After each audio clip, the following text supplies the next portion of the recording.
So I want to skip forward a little bit because there was a conversation that started to happen yesterday. And salute to Dunk because Dunk actually had a response, and I'm sure he'll talk about that on his channel, so I don't want to, steal his moment. But Dunk raised the question to Kurt Warner, JT from the QB school, and a few other people about the drop back or the foot placement. Bryce has kind of pedaled back, right? From the beginning, I've always thought that Bryce Young was more Aaron Rodgers than he was anybody else. And he obviously, name drops Aaron Rodgers here in a second.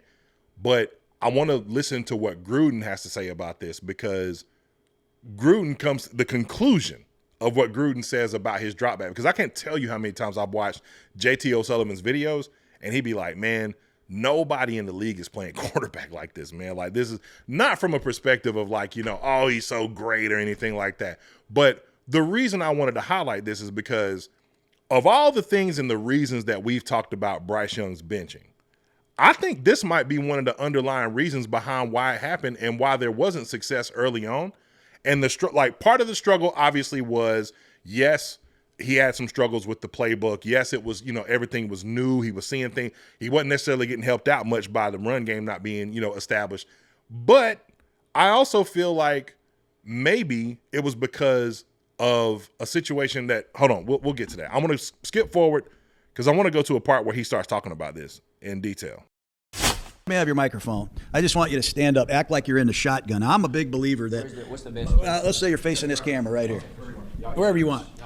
You're in the shotgun. Which foot do you have back in the gun? Right foot back. And it's like kicking me right in the face because I grew up the other way. Yeah. I grew up with Brett Favre in Montana, and when you get underneath the center to take a snap, how do you take a snap when you're under the center? Pretty even. I'm even. Okay. Well, now you get in the gun and you put that right foot back. And I'll be honest with you, it drives me absolutely crazy. This is the personal thing. There's like two people who have the right foot. But I want to hear, how can you put your right foot back in the gun? How? Why? Why do you do it? It's easy. So, especially in quick game, it's awesome. So obviously throwing position here, so it's a lot less movement. So you can, if it's up and out quick, you can get one shuffle, you're already there versus having to. So it's for the quick game. It's a lot more efficient. And then, it actually ends up kind of balancing out if you're taking a deeper 7 timing from under, 5-step drop. It kind of evens out where once you get back, you're ended up just taking an under center drop that you're in the same place after you. But when you have an out route. Right. Okay, I'm talking a 12-yard out. Right. If you're underneath the center, you're taking a 5-step drop without a hitch. Right, 100%. Now, when you get into the gun and you have to convert that setup, now to me, your feet are all completely different. Full transparency, we don't, you watch the league. It's not that doesn't happen, but it's a lot more. If you got to cater to one, you're doing a lot more of that drop back stuff from the gun. So perfect. It's kind of whatever happens there. And then if you're doing that, you take your step and you're already square. For me, like fundamentals wise, I'm big on making sure that I can be open to whatever throw. So out to the left, for example, is probably the hardest to stay open to. So if I'm here and now I have to go back and then reopen from the right, it's a lot less efficient, a lot more waste of movement, in my opinion. Just for me, everyone has their own, I think whatever you're most comfortable with is the best. I'm not like a universal fundamental or like footwork guy. But there it is. All right. First thing I want to say is this. We talked about this earlier. I love, people will tell you with their cues what they're most comfortable talking about, right? If you get around a group of people in your life and they become real, and it's real easy for them to talk badly about others and point fingers and all that kind of stuff, you know exactly how they spend their time, right? If I'm asking you just generic questions about life and the only thing you can point to is all the negative stuff, then it's like, dang, man, like I know how you're spending your time. You need to change up some things. Maybe you need some therapy, something like that. But you can also tell when people are really locked into what they enjoy and what they love and where they spend the majority of their time.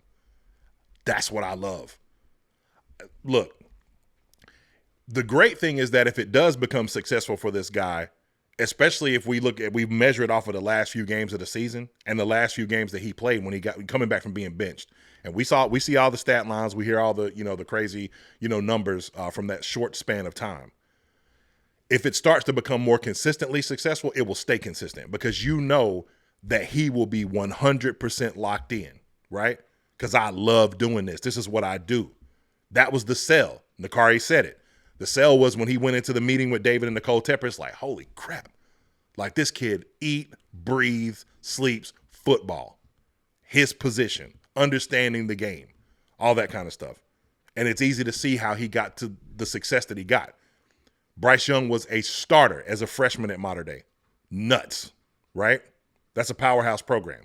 But to the point, I also think that this could have been his demise with Dave Canales. I fully believe that this could have been part of his demise. Because just think about this. John Gruden said at the beginning of this, hey, man, you've probably had a quarterback coach, and we've heard Craig Young talk about this before. You've probably had a quarterback coach since you were 6, 7 years old. Well, guess what Gruden has, right?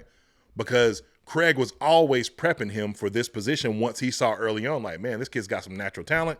You know, hey, part of it is that could you say I'm living a little vicariously through my son? Yes. Would that be unfair? Absolutely not, right?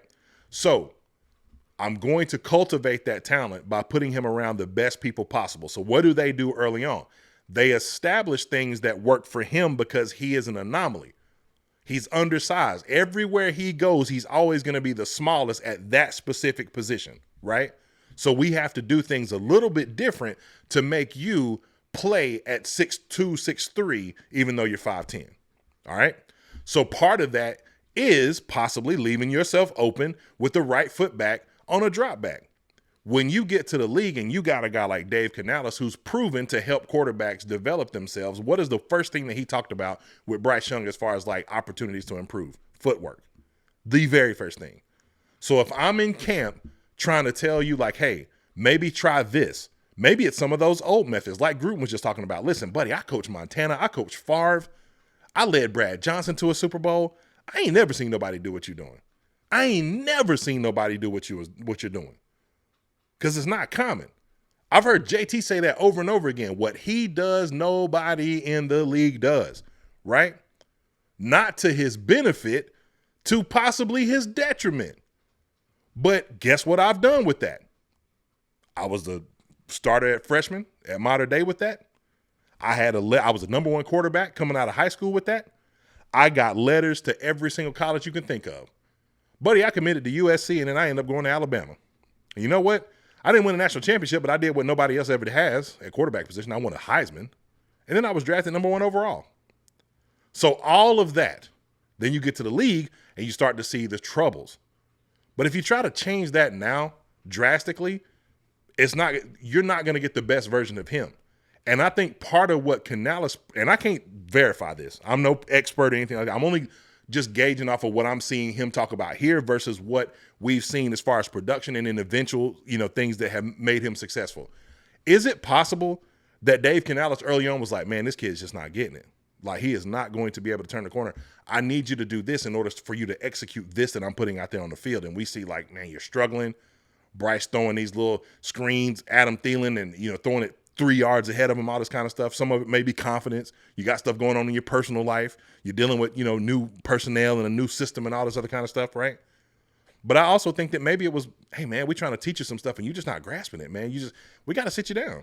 It's just not, because I'm fully convinced, y'all, he could have worked through this. I really believe that. But maybe when you're in the classroom and you're being taught, it's like, well, coach, I've always done it this way. You want me to change what? You know what I'm saying? Listen how he's having to convince. Like, look, for Gruden, and all his mishaps, you talking about a dude, there ain't nobody more NFL than John Gruden. I've won multiple Super Bowls as a coordinator. I've been on Super Bowl teams. I won a Super Bowl as a coach. I know what it takes, son. I know what it takes. I have helped groom some of the greatest that this league has ever seen. So I know what it takes. And what you're doing is not natural. But then when we get to the end of it, you see John Gruden's like, hey, man, if you believe, and this is where I credit Dave Canales so much, because I think people who reach greatness in life understand that, what did we talk about earlier? Managing personalities. You understand that, hey, not everybody is going to be the same. And sometimes I have to change and acquiesce what I do. We're going to see this a lot in Chicago this year. Hey, Ben Johnson, salute to you. That's hometown. That's my man. But Ben Johnson, the way that Caleb plays quarterback is not what you are used to. Are you willing to change your philosophies to a degree to get the best out of him? And so far from, at least in word, not in deed, because we haven't seen it, yes. So salute to Dave Canales, because And like I said, all of this is just speculation. I don't know that none of this is true. But salute to Dave Canales because something had to change where, you know what?